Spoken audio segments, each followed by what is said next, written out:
Hindi kita pakikita kasi ano.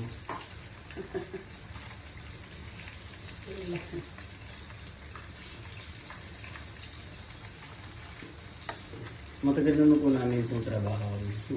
Pamana po sa amin ang ano, gulang. 30 years na po. 30 years na po. Pinagpatuloy lang po namin. Kasi po ito lang po ang talagang pwede namin pagkakitaan sa mga pang-araw-araw ng pangangailangan. At mga customer naman po namin ay bumabalik-balik din po kasi po talagang iba po yung lasa ng aming manok. Mas malasa kay Diwata. At in-improve po namin yung lasa niya. Kaya ako, Secret recipe. secret recipe po. You're the best. Eh di wow.